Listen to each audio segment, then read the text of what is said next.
aí a gente chega a essa nova denúncia em relação à família, e é importantíssimo, porque a estratégia do Bolsonaro estava, como a gente viu no debate da Bandeirantes, em colar o tema da corrupção com Lula, insistir nessa argumentação, enfim.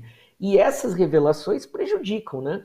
E a candidatura Bolsonaro tem dificuldades em responder isso, né? Hoje no UOL ele dizia que não, isso aí é coisa de um cunhado, o que eu tenho a ver com ex-cunhado?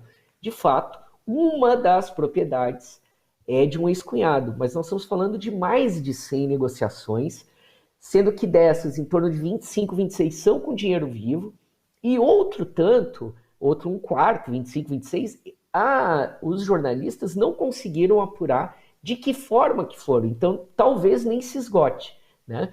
E a boa notícia é que deve sair resultado dessas investigações da repórter Juliana Dalpiva, não é uma coisa menor, não foi feito, são 3 anos de investigação. Ela investigou 3 décadas da família Bolsonaro, né? Então sairá pela Companhia das Letras no próximo período o resultado dessas investigações, mais de 50 entrevistas, ela teve acesso a documentos confidenciais, a autos de processo, etc. Então é possível que não se esgotem aí no próximo período essas denúncias que nós deveremos ver em relação ao patrimônio da família, que há muito tempo nós sabemos é desproporcional, né? Como o senador Randolph disse, né? É desproporcional os ganhos de um parlamentar com patrimônio, né? Nós vimos situações em que, se não fosse a inoperância do Poder Judiciário do Rio de Janeiro, teriam levado as investigações, como a loja de chocolate, o caso das rachadinhas, etc., né? Então, certamente tem muito pano para manga aí, tem muita coisa ainda para aparecer em relação a essas 3 décadas de construção do patrimônio da família Bolsonaro, né? Ô Miguel, você acredita que esse novo escândalo tem força para impactar nesse processo eleitoral? Porque, inclusive, agora a gente colocou para rodar essa fala do Flávio Bolsonaro, né? E daí a gente conectando, de fato, com esse escândalo que vem à tona agora, a gente vê mais uma prova de como esse clã Bolsonaro legisla em interesse próprio, né? Então, fica muito claro, eu acho isso. Ele ali votando contra, pedindo vistas, enfim, de fato, para parar a apuração de um projeto que, inclusive, eu estava dando uma lida, trata-se de uma medida que vários países pelo mundo adotam, né, para, de fato, você tentar cercear um pouquinho essa questão de dinheiro, né, de compra e venda, enfim. Então, há força para impactar nesse processo eleitoral?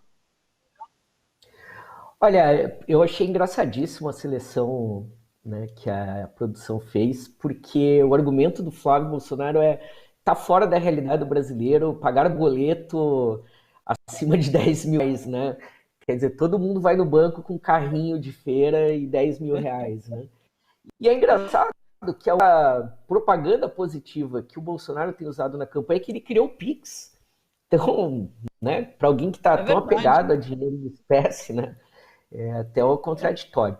Mas é difícil a gente aferir se vai ter resultados. Por quê? Durante esses 4 anos de governo, não faltaram denúncias relacionando a família, né?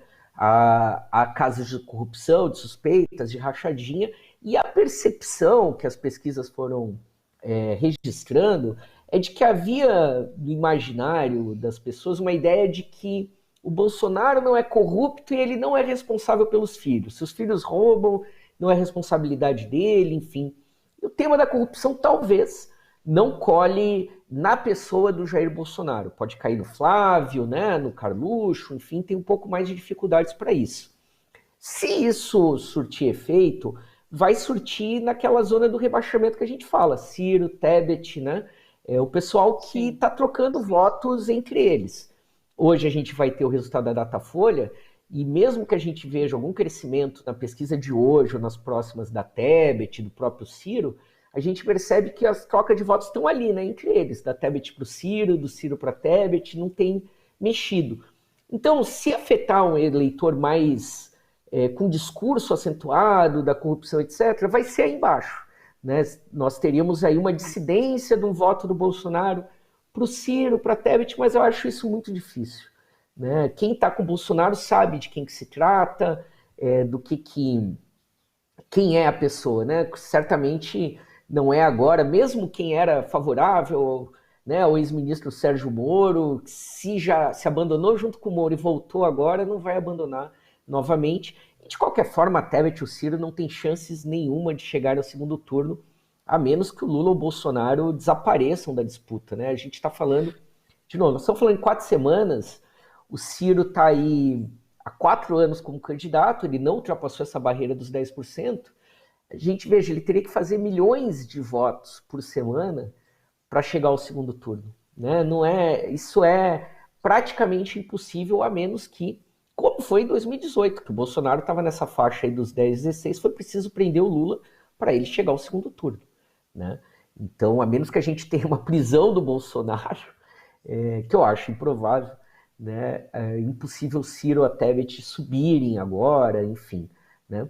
Então, eu acho um pouco improvável. Eu acho que nós vamos ter uma situação agora, pensando nessas 4 semanas, que é o Lula deve manter a sua tática desse último ano e meio de jogar parado, né? Por mais que tenha uma certa crítica dentro da própria campanha, de que ele podia ter sido mais incisivo no debate, que ele tenha que ser mais proativo nos evangelhos, etc.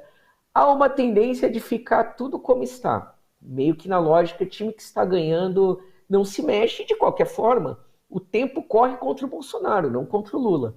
Ainda que eu tenha insistido, espero estar errado, mas hoje a indicação é de que a gente tenha segundo turno, de que não tenha o suficiente, a menos que a gente tenha mudanças aí nesse próximo período. Mas isso não é um problema para o Lula, que, como a gente sempre tem falado aqui, no segundo turno o Lula cresce, o Bolsonaro vai chegar no seu teto ainda no primeiro turno.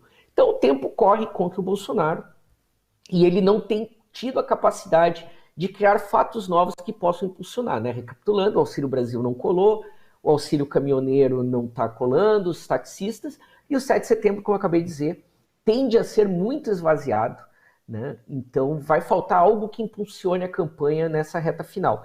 E só para não perder, Thalita, a gente comentou umas semanas atrás, e eu esqueci de voltar a esse assunto.